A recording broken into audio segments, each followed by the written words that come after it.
Hello, everyone. This is Deepar Shankar. I am the Chief Scientific Officer at Proteintech. I've been with the company for over 2 years, and I don't want to date myself, but I've been in this field for a long time. And I started off as actually my first graduate student rotation was in immunotherapy way back in the early 90s. So I do have some connection to immunotherapy. With that, I am very excited to have with us today, talking to us, Dr. John Maher, a clinical immunologist by training, who is at King's College. And he's going to talk to us about himself and his career. And he leads a very interesting CAR-T group within King's College called the CAR Mechanics. He's also the founder and chief scientific officer for a company called Lucid Bio, and has been a pioneer in the field of CAR-T from his days at the Memorial Sloan Kettering. So welcome, Dr. John Maher, and we're very excited to have you today. So without further ado, my first question is, CAR Mechanics, that is a really cool name. How did you guys come about with that? Well, I really wish that I could take credit for naming our group CAR Mechanics, but actually that accolade goes to my first postdoc at Guy's Hospital, Dr. Scott Wilkie. He was the one who came up with that name.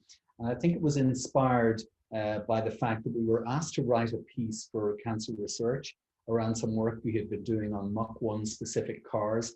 And this was literally a 2-page kind of summary of what had been done in that paper. And I think it brought out the artistic side in Scott. There were lots and lots of puns that he used in that piece. And one of the puns was CAR Mechanics. And we adopted it as the name for our group because essentially it describes what it is that we do day after day. We design a lot of CARs, but primarily with a focus on solid tumors. Yeah. I mean, it's a very apt name. I totally agree. So, were you always interested in cancer, Dr. Maher? And is this, how did you come about into being a clinician and then also getting into research? You don't see the combination often. So there's a few pieces in that question, so I'll try to put the pieces together in a logical sequence. So I guess even as a medical student, I found it really interesting understanding kind of mechanisms of disease with a view to thinking about how we might be able to develop new therapies in the future. So that aspect was always with me, even from the early days. In the early days of being a clinician, I toyed with a variety of different specialties. I thought for a period, perhaps hematology, perhaps neurology, but ultimately I always found oncology to be a very interesting area because of the huge unmet need. I mean, if you think of the UK currently, you know, probably more people will die in the last calendar year of cancer than even COVID-19. You know, I mean, cancer is a huge killer and there is a huge unmet need there. So my career in the early stages veered towards oncology. I did some oncology jobs. But what disappointed me about the specialty in the mid-1990s was the fact that oncology was becoming ever more about dose intensification of chemotherapy. And so I was seeing patients who had incurable disease who were being treated with palliative intent with ever more intensive combinations of cytotoxic drugs, sometimes in conjunction with autologous stem cell transplantation, and without a realistic prospect of actually affecting or eliciting cure for those individuals. So I thought to myself, this is not what I want to spend the rest of my career doing. So I made a bit of a detour out of oncology at that point into clinical immunology. And clinical immunology has become, you know, the specialty that I ultimately ended up training in, and I am now a clinical immunologist, albeit a somewhat unusual clinical immunologist in the sense that my primary interest is in the application of immunotherapies to treat cancer.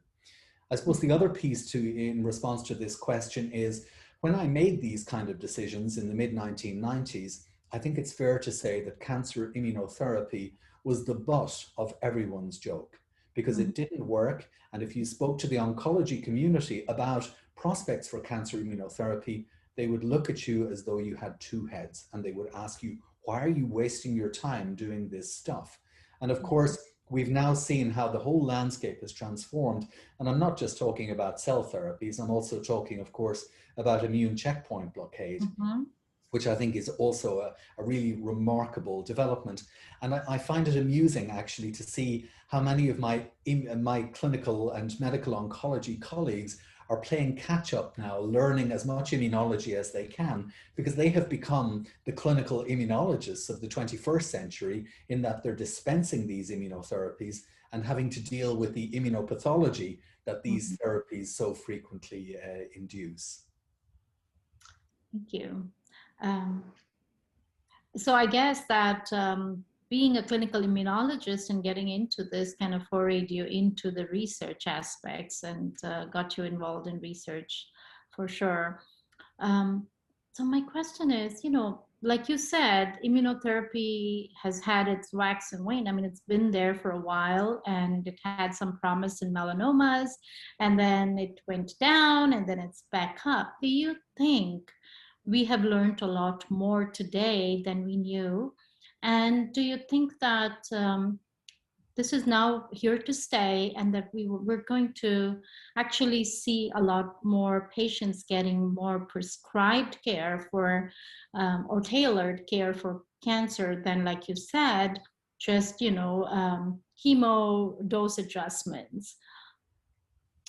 Absolutely. So I think cancer immunotherapy is very much here to stay.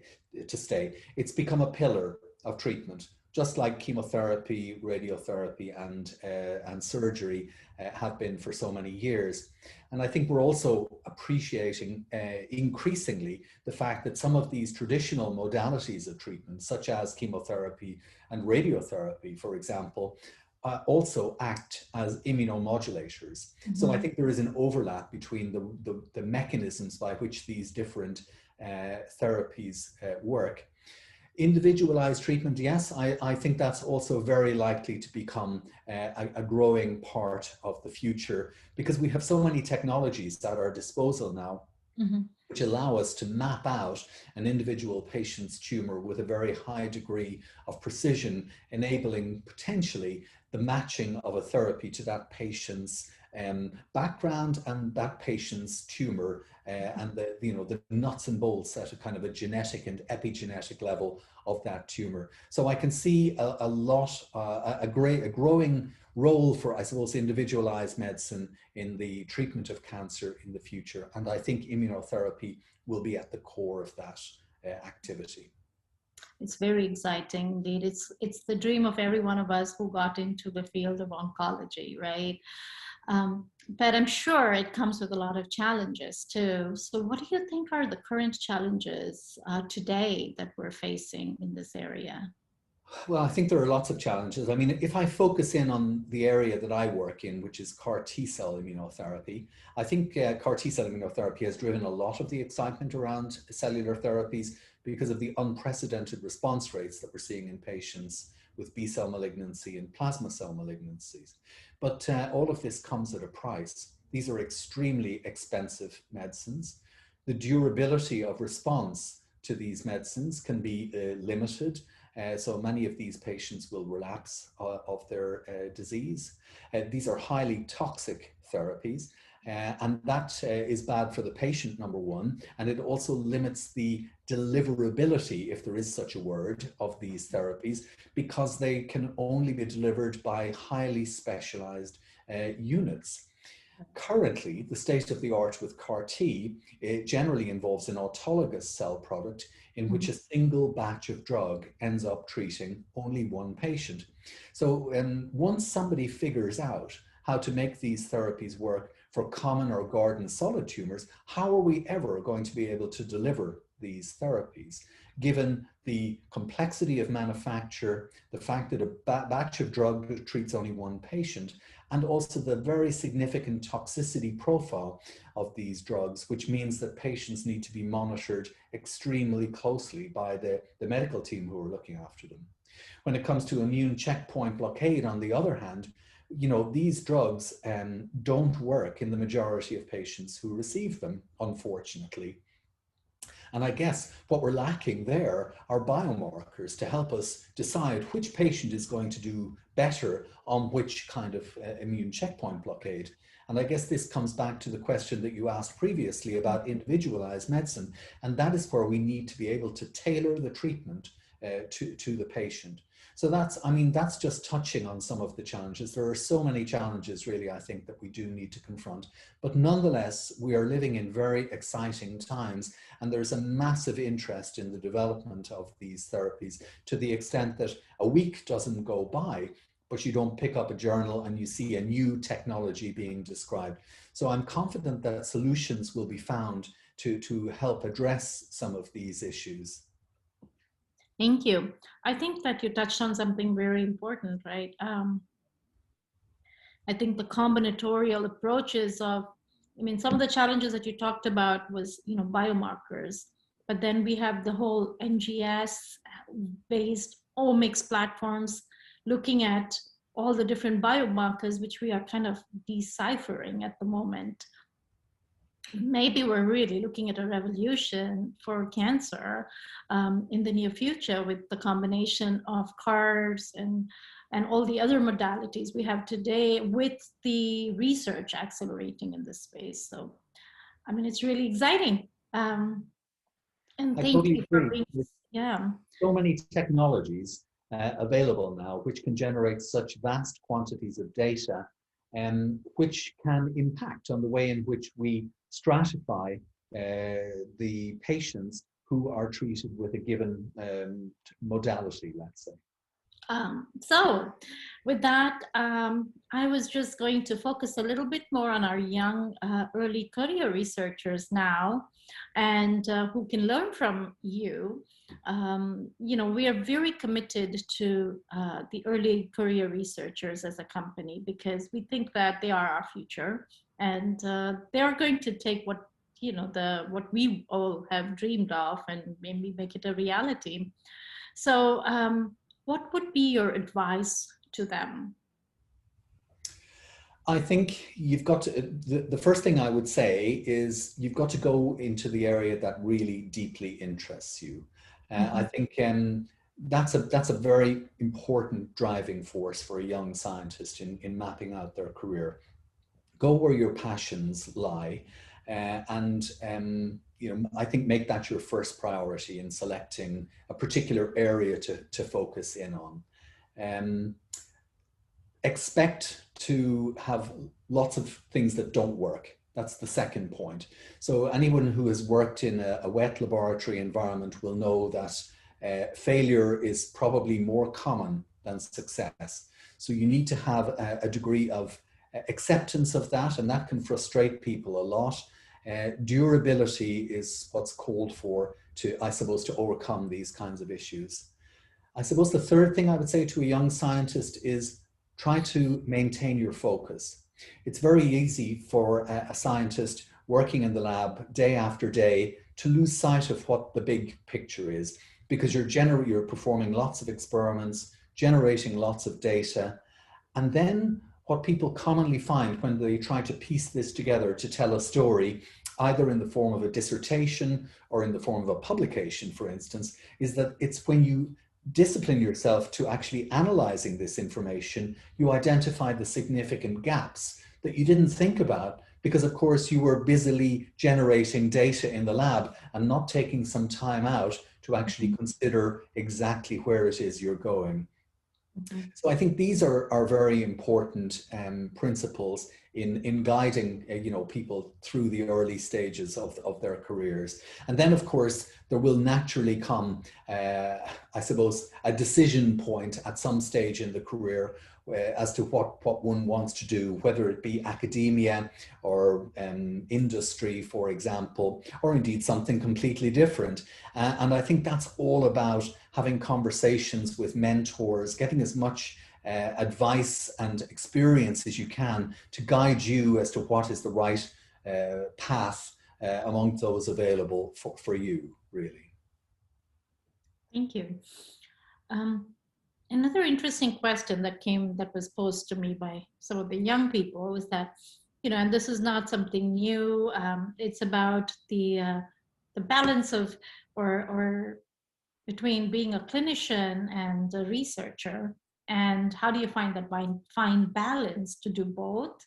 And is it, you've made a very successful path for yourself, and there's not too many people even today who have balanced this really well. So how would you advise either a researcher in working with a clinician, or young doctors who might be wanting to take the path that you've treaded on? Well, okay, that's an interesting question. So I am a clinician scientist. I do practice medicine and I do undertake research. And I do that in the broad, under the broad umbrella of immunology. And I think what I do is a little bit unusual, to be perfectly frank. And I think it probably could have been done better with the benefit of hindsight. And what I mean by that is that by virtue of being a clinical immunologist, much of my clinical practice is in mainstream immunology. So for example, I talk to GPs about autoantibody tests and what they mean for patients. And I also look after patients who have immune deficiency disorders. In other words, there isn't a significant overlap of that activity with my research, which is very much focused on cancer. Now, I am the chief investigator of a clinical trial involving a CAR T-cell product, which does bring me to face with those cancer patients from time to time. But I think the ideal way to do this as a clinician scientist is to find a niche area in medicine that really interests you and to make that the focus of your academic endeavor. Because if you manage to do that successfully, you will then end up caring for and working with the same patients whose condition you are actually engaged in research on. And that provides a really natural dovetail between your clinical practice and your research, including clinical trial activity, for example, which may fall out from that. So for a little bit about you, Dr. Tell us a little bit more about what do you like to do outside of this very busy practice as well, the research that you do? What's your favorite pastime? Yeah, I mean, I have a few things that I do. I don't have a lot of time to do them in, but I do have a few interests. So I'm very interested in music. I have about, I can't remember how many gigabytes of FLAC files from various sources of music that I listen to. And I really like a lot of different types of music, and often there will be music playing in my office when I'm working. So music is one interest. And I also do a little bit of running, not terribly adventurous or exciting, but I try to keep myself in a modicum of shape, let's say. So those two things. And I suppose the other interest I have is I'm married to an Italian. Prior to the lockdown, we did quite a bit of traveling in Italy, and I really love Italy as a country. And every part of Italy that I go to visit, you see something new. So that's another interest of mine, I guess. Wow, wonderful. So did you know that there was apparently a rock star by your name? He was part of a band, an English band? His surname is spelled differently, although it's pronounced in the same way as mine. So you do know, right? Yeah, he was a guitarist in the Smiths, I think. Yeah. Okay, wonderful. I think I have, what did they tell me? I don't know this band, but it was the drummer for the Buzzcocks from a British punk band from Manchester. Oh, that's a different band. Okay, so my musical links are growing by the looks of things. Yeah, I think there's a guitarist in the Smiths. So you're a drummer and a guitarist, so great. There you go. There you go. Wonderful. But any other advice to the young people who are here in this meeting today, and any last words? Well, I mean, I think I tried to encapsulate it there. I think the key thing is to keep on going, not to be afraid of having failures, because failures will happen all the time. And also to try to find the opportunity to take some time out of the lab to think about where you're going. So try to keep on top of your data, try to analyze your data, and think about what it means. There was a phrase, if I can get this right off the top of my head now, you need to interrogate the data until it hurts. I really like that phrase because I think there's a lot of truth in it.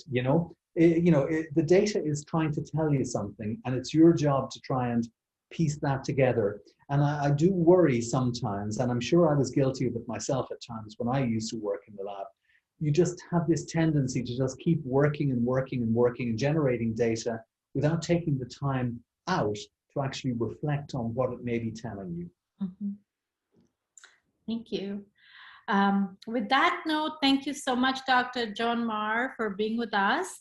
And just a reminder, he's our keynote speaker, and I'm really looking forward to hearing more about his research. Thank you again for being with us today. Thank you very much, Deepa. Very nice to meet you.